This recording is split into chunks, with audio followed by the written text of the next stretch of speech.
Thank you so much for streaming our latest message from First Baptist Church. Here at FBC, our mission is to lead people into a growing relationship with Jesus Christ. We do that by thinking big, thinking small, thinking in, and thinking out. We hope that this message helps you as you continue to grow in your faith. If you would like to stay connected to FBC, you can visit our website at fbcloyd.ca, look us up on Facebook and Instagram, or download our free mobile app. Now here's the latest from FBC. Enjoy. Amen. Why don't you guys grab a seat? So some of you in this room who do not possess a Y chromosome were maybe at our ladies' retreat out at Pleasant View Bible Camp this weekend. If you do have a Y chromosome, I certainly hope you weren't there, but awkward. Anyways, if you were there, my wife Tallassee was the speaker for the weekend, so you got to hear her speak, I think 4 times. And so maybe you're like eagerly sitting there, kind of like ready to compare and critique and be like, oh, who's speaking? Do I enjoy more? Well, Darren and Neil were at the ladies' retreat. I have some serious questions.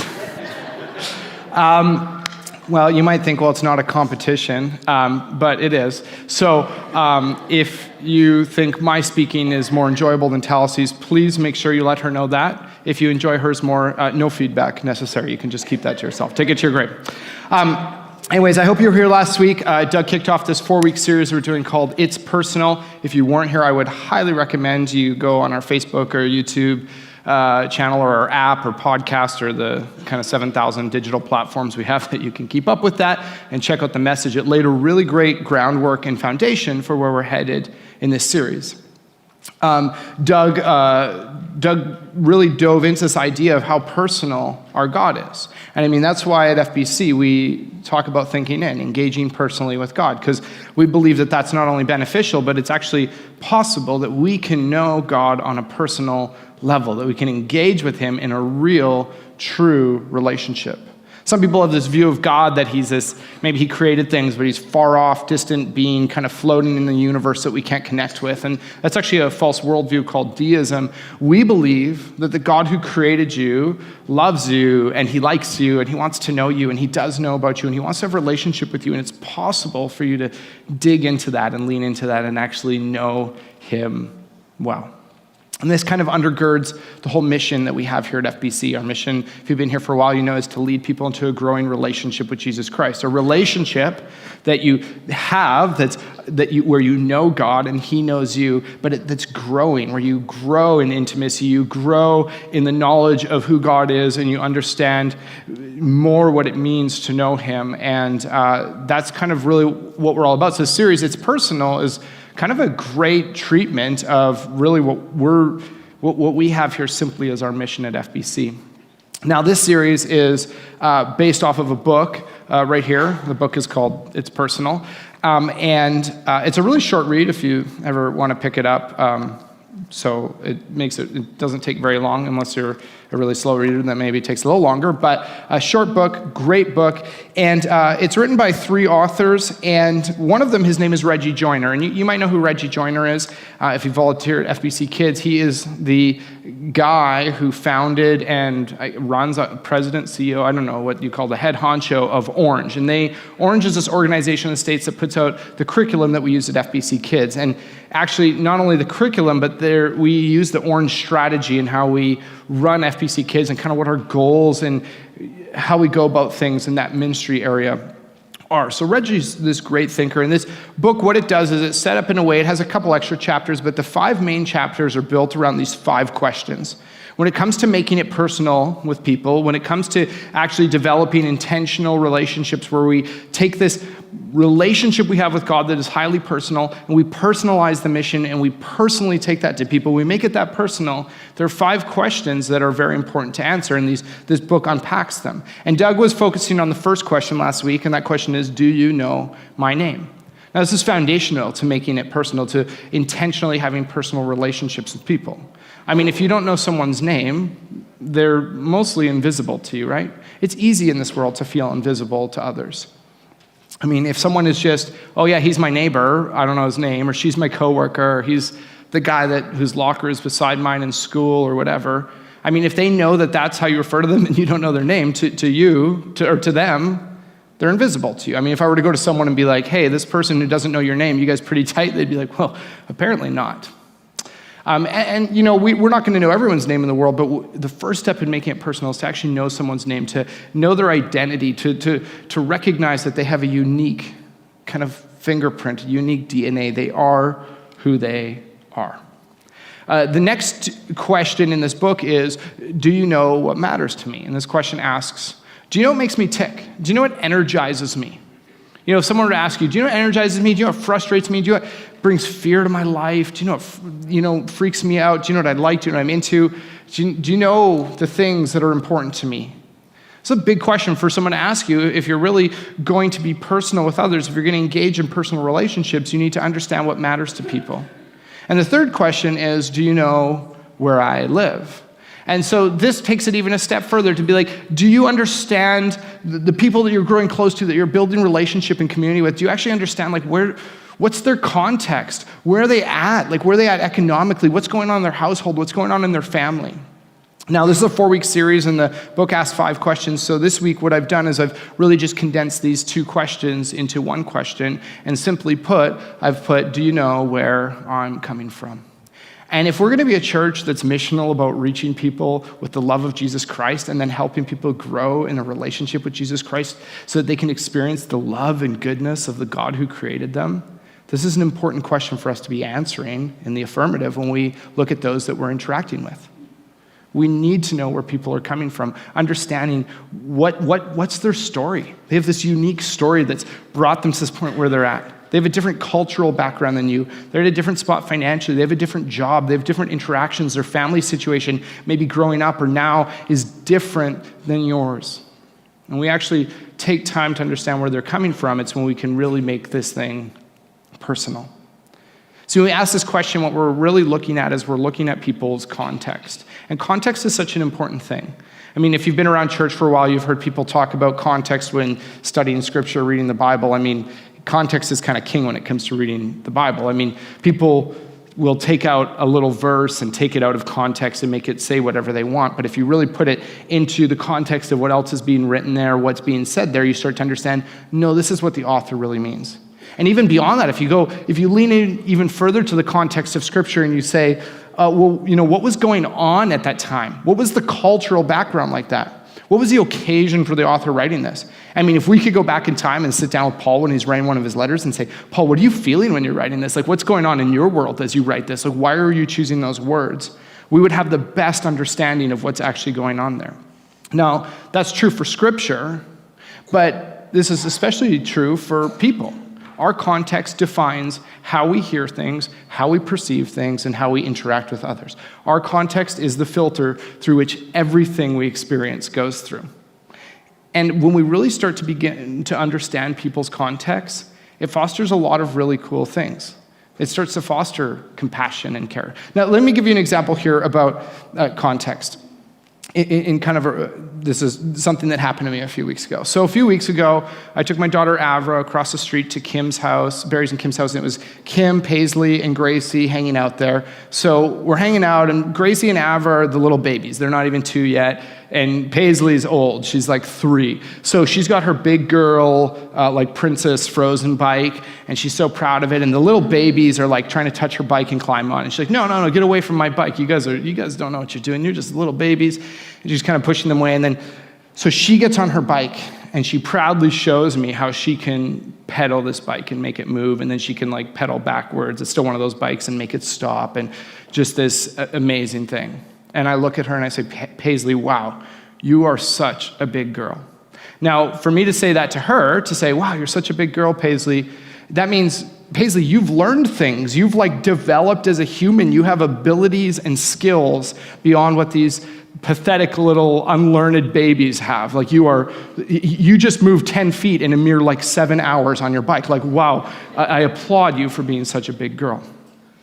This statement, wow, you're such a big girl, is a serious compliment to her. Now take that same statement, don't change the tone, don't change the words, don't change anything, just change the context. Imagine a week later, Talcy and I were feeling having a chill night. We're just we don't want to make supper. Well, she doesn't want to make supper. And so we're like, hey, let's just order a pizza, take it easy. You can imagine whatever flavor you want. I'm picturing Papa John's barbecue chicken. That's my jam. And so the pizza comes, and we just sit on the couch. We start eating pizza, and we're eating till we're full. We've both had enough. But the pizza's so delicious. So Taliesin decides, even though I'm full, she goes in for that extra piece, grabs that garlic butter dip that Papa John's has, dips it in, brings it to her mouth. And as she's doing that, taking that extra piece, I look at her and just say, Taliesin, wow, you're such a big girl, right? That couch that we're sitting on is now my bed for the night. Actually, the couch in the basement's more comfortable, so I'd probably move there. But context matters so much. That's a silly example, but you know that what you're going through or what people have gone through changes how we understand and perceive what people are saying. I mean, if you don't understand how much context shapes something, I'd encourage you to go on a missions experience sometime and go to a very different culture where the same jokes and statements and things we do and say and the ways we act are just different based on where people are coming from. We start to understand context. We start to be able to look at people with a greater degree of compassion and love and understanding. And ultimately, I think that understanding context, understanding where someone's coming from, gives us a good dose of something that I like to call empathy. Now, you might be sitting here and have a definition of empathy in your mind. You might be sitting here and say, well, I don't even know what that word means. Maybe like, I've learned that word, but I don't like it, so I've chosen to delete it from my brain. But I want to use a working definition that comes from this book that they wrote that I think is a really good definition. The way to define empathy in this book is they say empathy is pausing your own interests and opinions long enough to understand someone else's interests and opinions. Pausing your interests and opinions long enough to understand someone else's interests and opinions. This is hard.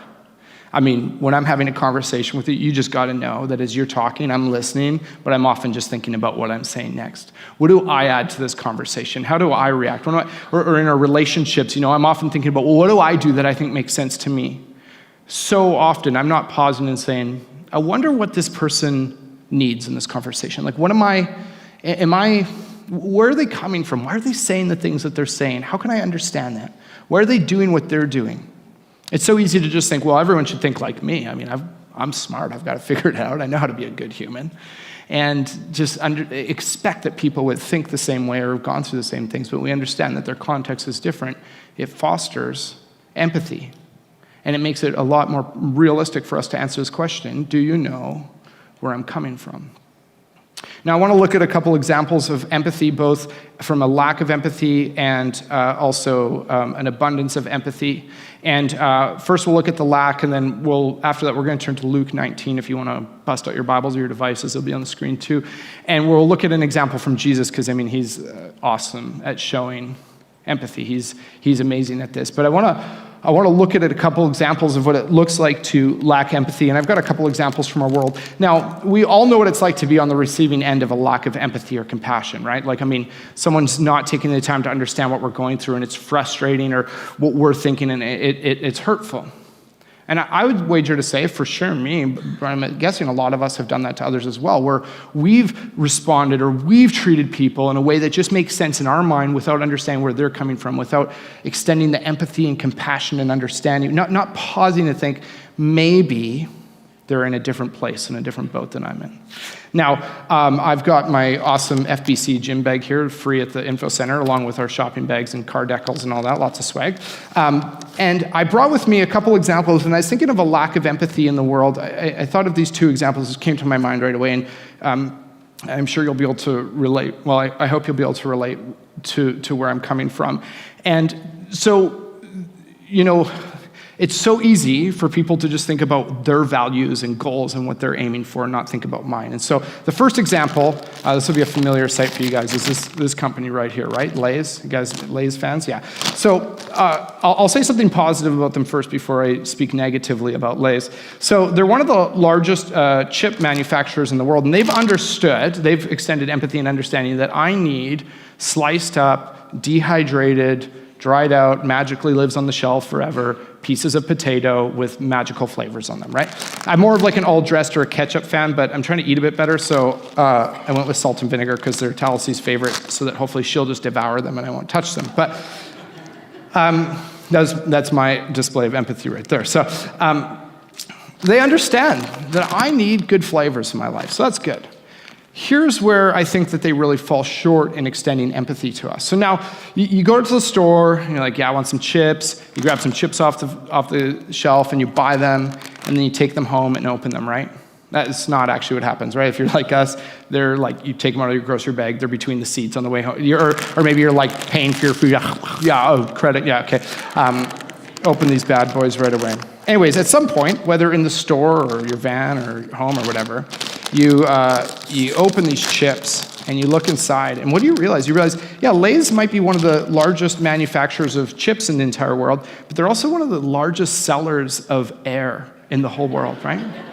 When I buy a bag of chips this size, what Lay's isn't considering is that what I want is this many chips. I'm not like, oh, that's a good looking bag. I hope that it has like this much chips in it, right?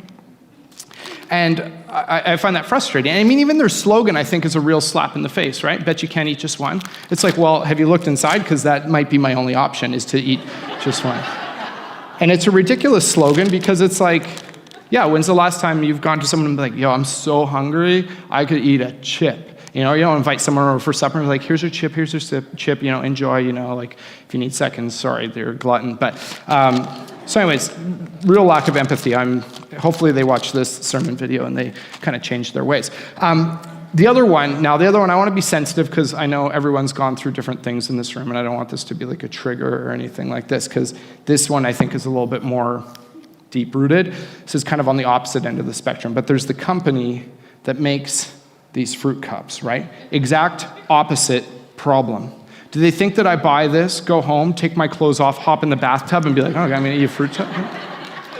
It's like I want to eat and drink the beautiful, delicious tangerine juice, not wear it.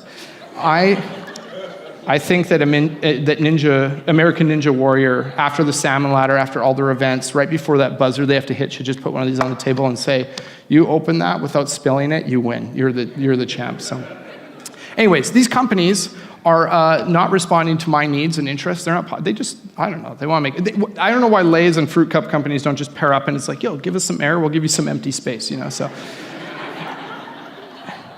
I know these are ridiculous examples, but you know what it's like when people don't stop and be like, what matters to you more than what matters to me?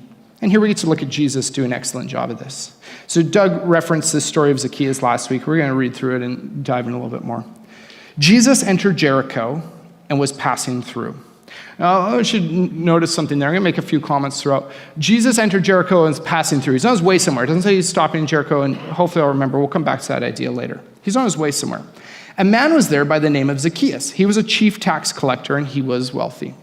If you've been around church for a while, you've heard about tax collectors in the Bible a bit. They're kind of the villains of the New Testament. People hate them. So in this ancient Jewish world, they've been imperialized by the Roman government, and the Romans have gotten some Jewish people to collect taxes from the other Jewish people and give them to them. So they're like going out and getting people's money to give to the government. But usually they were dishonest in how they collected, and they'd collect more and they'd skim some off the top. Now, this term here, chief tax collector, appears nowhere else in the New Testament.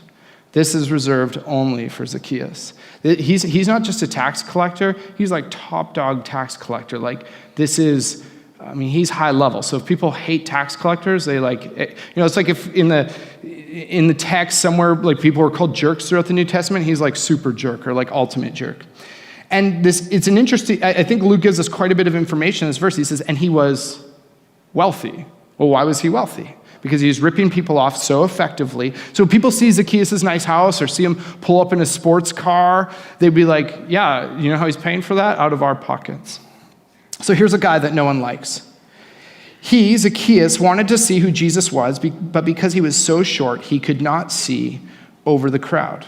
So I don't know how tall Zacchaeus was or not. Some scholars speculate that the average Jewish man back in that time was probably about 5'6", so not super tall. So Zacchaeus was somewhere shorter. To fill my imagination with the story, I just picture like a garden gnome that's come to life, just kind of running around in the crowd, wanting to see. So he ran ahead and climbed a sycamore fig tree to see him, since Jesus was coming that way. So here he's up in the nosebleeds. He's like, I got to see this guy. When Jesus reached the spot, he looked up and said to him, Zacchaeus, come down immediately. I must stay at your house today. If you read through the Gospels, you start to realize, we did a series on the Gospel of Mark, Jesus says a lot of weird things. He doesn't care about social convention, and here's another good evidence of that. Like, you don't ask your mom if your friend can sleep over, like right in front of the friend, You don't ask your wife right after church today in front of your friend, hey, can they come over can these guys come over for lunch right in front of your wife? And you don't just go up to people and be like, hey, can I come over for lunch right now? And especially, you're Jesus. It's like, can I come over for lunch? Also, I got like 12 friends. It's like the hitchhikers who hitchhike, and then you're like, yeah, I'll give you a ride. And like, okay, bring out the dogs and and there are like 17 of us. This is what Jesus is doing here. He's saying, I'm coming over to your house, but the reception is good. Zacchaeus came down at once and welcomed him gladly. All the people saw this and began to mutter, he has gone to be the guest of a sinner. He's hanging out with Zacchaeus. Gross. They see it like when celebrities or whatever, they've got lots of followers and they're famous and people love them and all that, but then they do something like negative, or they tweet something, political, but like the opposite way you'd expect, or they do something that they commit some act that's like, oh, this is like not good. And what happens is their followers start unfollowing them, and they're like, oh no, they're like burning their Justin Bieber shirts. Like, no, my parents bought this for me. I was never actually a follower. This is what's happening here. Jesus is famous. He's got a big crowd following him and listening to his teachings, but then he goes to this chief tax collector's house, like scraping the bumper stickers off, their Jesus bumper stickers off their van. They're like, no, we weren't fans. Someone put this on as graffiti, And they start complaining about this. Like, Zacchaeus is the worst. Why is Jesus going to hang out with him? But Zacchaeus stood up, it should say, but no one really noticed because he was so short, and said to the Lord, look, Lord, here and now I give half of my possessions to the poor, and if I have cheated anybody out of anything, I will pay back 4 times the amount. Whoa, that's crazy. Here's this dude who's rich off of exploiting people, and he's like, I'm just going to give it all away. Sometimes I try to do the math on that. I'm like, you're going to give away half and then pay people back 4 times? Like, I don't know if you have enough money for that.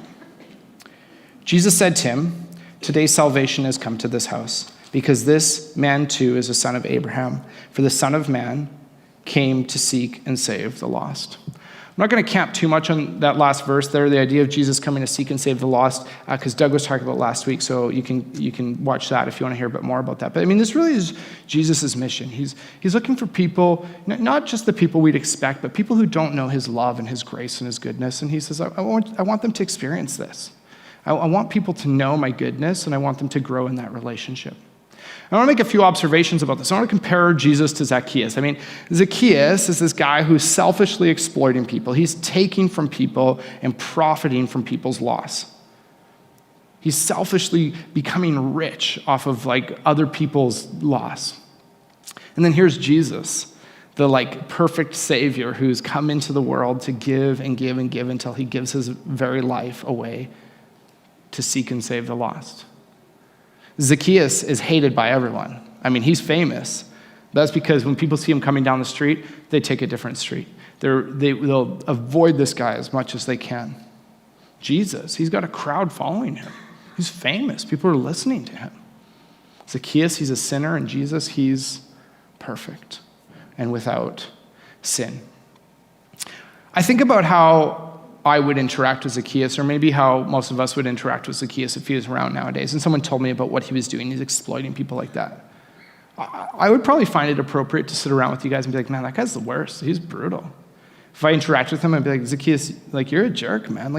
You are such a dirtbag. Who does this? Who exploits people like this, and who takes from them like this? Why would anybody do that? That would probably be, my inclination would be to have that kind of a posture against Zacchaeus. We don't have the contents of Jesus' conversation. It's a pretty short narrative we read there.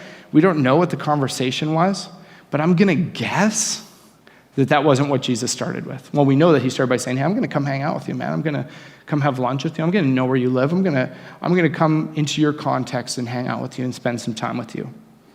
And I just wonder if maybe the fact that Jesus approached that conversation differently than I would have, or I'm assuming as people were then, or a lot of us would have, if that's why Zacchaeus went through such a crazy life transformation. Picture someone. His whole life, he's been amassing all this wealth off of exploiting people and just saying, I'm just going to give it away. that's a big life change for any of us, and we're not exploiting people, right? Like for me, it's big. I'm just going to give it all away. I'm just going to sell my house and give it away. Yeah, like that's crazy, especially for someone who that's been their whole life story up until this point. My best guess is that Zacchaeus was probably pretty unhappy with his life. You know, you look at him in the text and it says he's wealthy, he's got that going on. You're probably like, well, he's got a cushy job, he's rich, he's got this kind of thing.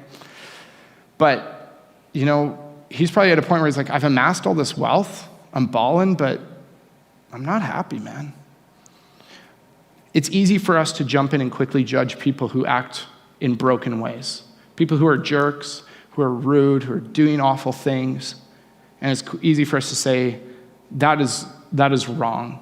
There's something wrong with that person. Usually, in my experience, I found that people who have broken actions are probably doing that because they're broken inside. And I think that Jesus took the time to pause and look past the actions and look at a broken man inside and say, he's lost.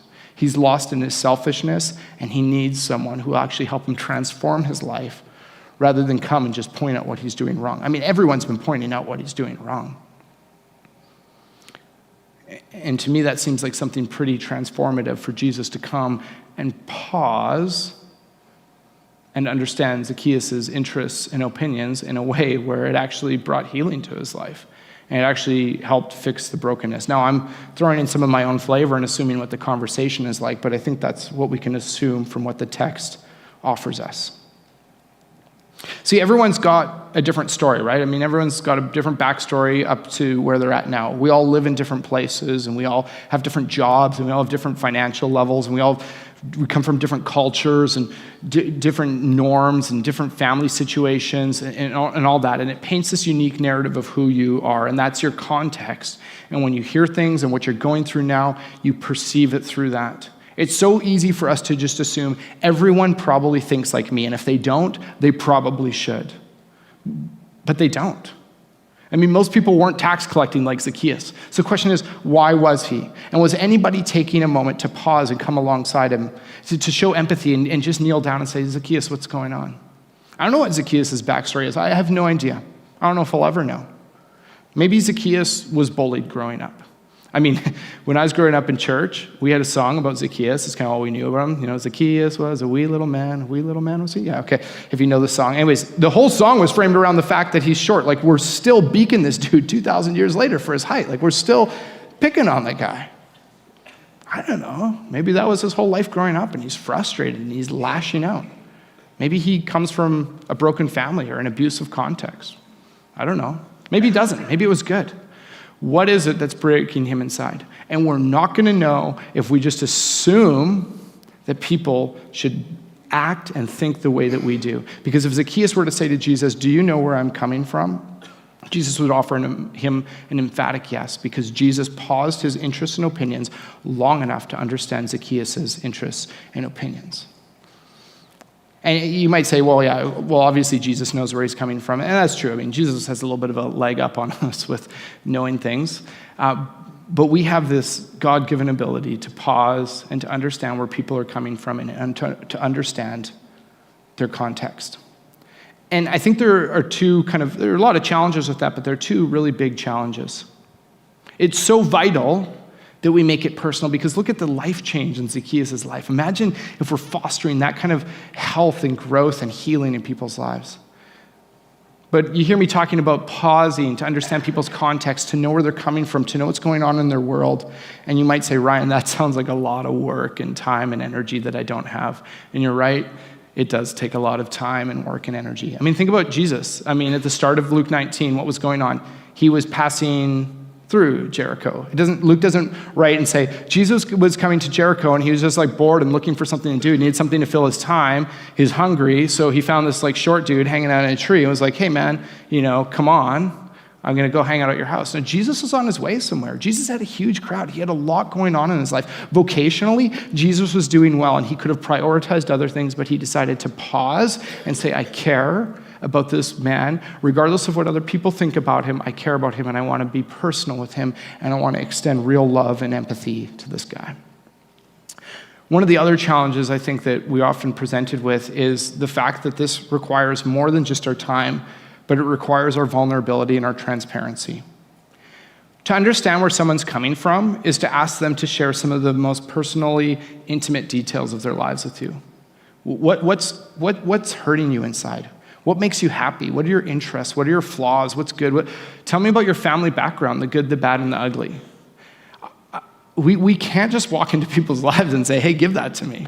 I mean, you could try. I don't think it's going to foster the best results. I think one of the best things we can do as people who have been liberated by the love of Jesus Christ is to lead first with that kind of openness and transparency. Here's Jesus who is willing to just share his whole life with everyone.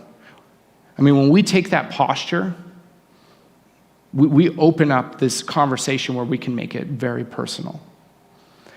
It's hard for people to trust us with that, and one of the best ways we can foster that trust is to first extend that trust rather than demanding it from them first. To say, hey, listen, here's the good, the bad, the ugly of my life. I'll share it with you. Creates a lot more of a climate where people will say, sure, here's mine back. And then from there, man, the empathy, the compassion, the consideration that we can function with. You know, and we're relating this to our mission a lot, but I mean, just on a practical level, I mean, if you want good, deep relationships, lead with vulnerability, lead with transparency, lead with openness. Be willing to take the time to understand where people are coming from. You'll experience a depth that you've never experienced before. And maybe more importantly, they'll experience the love of Jesus Christ through you in a way that they probably never have before. Kind of with that said, and in light, kind of in the spirit of this series, I had decided that in my weeks in this series, I wanted to kind of share with you guys personally from my life. Kind of made sense in a series called It's Personal. So this week, and I'm preaching again in 2 weeks in case you set your vacation calendars around when I'm on. But I want to share something from my life, and in a couple weeks, I don't think it's going to be anything too intense. This is going to be a little bit more real, kind of something that's going on right now that's kind of heavy. And I just want to say this before I share it with you. I've kind of gone back and forth this week about whether or not I should share this, and not because I don't have any secrets from you guys, so it's not that. I just really don't want this to turn a corner for the focus this morning. I don't want to bring the focus to this. I want us to keep so if you guys can agree with me, we're going to keep our focus on this idea of what it looks like to follow Jesus' example of making it personal and understanding where people are coming from. Then I'd be happy to share this story with you. So here's where I'm coming from, and this has been helping me process this kind of idea of making it personal and how I engage with God and how I engage with others. So a few months ago, Talcy and I, we often pray about where our lives are headed and say, hey, God, what do you want us to do and all that. A few months ago, kind of through prayer, we had decided we're having conversations, and we had arrived at this conclusion that we hate free time and we hate sleeping in so much that maybe we should have another kid. And so we decided, let's give that a shot. So about 10 weeks and 1 day ago, we found out that we had become pregnant and that Talcy was pregnant, and we were very excited about that. And so we started telling family members, and we started telling some people that are close to us in our lives, and we're just like, man, we're so excited. We're going to have this baby coming at the end of March, hopefully 11 days early, so we share a birthday, so then I can be even more reminded about how I don't get birthday presents at this point in my life. And so we're so excited and we're so pumped. About 3 weeks ago or something, we went to get our first ultrasound, and the ultrasound tech basically was like, we're not seeing what we should normally be seeing, so it's not looking that good.